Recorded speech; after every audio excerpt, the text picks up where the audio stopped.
I-PAC actually চাইছিল যে দুর্নীতিটা দীর্ঘদিন ধরে দলে চলে এসেছে, যে দুর্নীতির ঘুঘুর বাসা দলে বেঁধে রয়েছে, সেই ঘুঘুর বাসার মাথাদেরকে সরাতে এবং দলটাকে নতুন করে ফ্রেশ করে সাজাতে, যাতে আর কোনো দুর্নীতি আর কোনো স্ক্যাম এই দলের নতুন তৃণমূলের যারা সদস্যরা হচ্ছেন, নতুন তৃণমূলের যারা মুখ হচ্ছেন তাদের গায়ে না লেগে থাকে, আর যেন কোনো কাদার দাগ, কোনো কালির দাগ যেন না থাকে, সেই স্ট্র্যাটেজি করছিল আইপ্যাক। যাতে কিন্তু তাহলে তো ধরতে হয় যে আইপ্যাকের সেই স্ট্র্যাটেজি আর তাহলে থাকবে না, মানে আবারও দল পুরনো ছন্দে ফিরবে। আইপ্যাক কি ভালো কাজ করছিল না? আরে আইপ্যাক যদি এই স্ট্র্যাটেজি করে তাহলে আইপ্যাকের লোকেদের বিরুদ্ধে এত অভিযোগ কেন টাকা পয়সা নেওয়ার?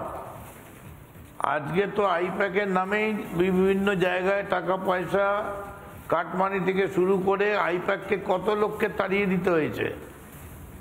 একটা কথা মনে রাখতে হবে, প্রশান্ত কিশোর জানে 1 ভোট 1 ইলেকশন, সেই দিকেই ওর টার্গেট রয়েছে।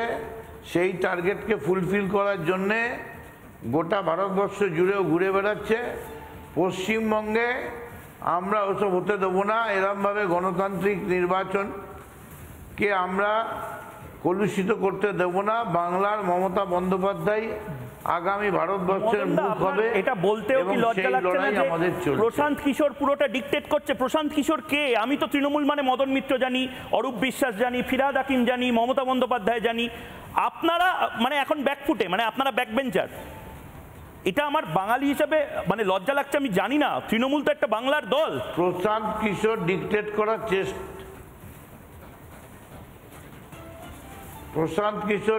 করার চেষ্টা করেছিল, কিন্তু তাকে সেই সুযোগ দেওয়া হয়নি। সেই ডিকটেট করার জায়গা থেকে তাকে সরিয়ে দেওয়া হয়েছে। নানা ধরনের কন্টেন্ট দেখার জন্য লাইক করুন, শেয়ার করুন আমাদের ফেসবুক পেজ, সাবস্ক্রাইব করুন আমাদের ইউটিউব চ্যানেল। পাশাপাশি অন্যান্য ব্রেকিং নিউজের জন্য অবশ্যই চোখ রাখুন রিপাবলিক বাংলায়।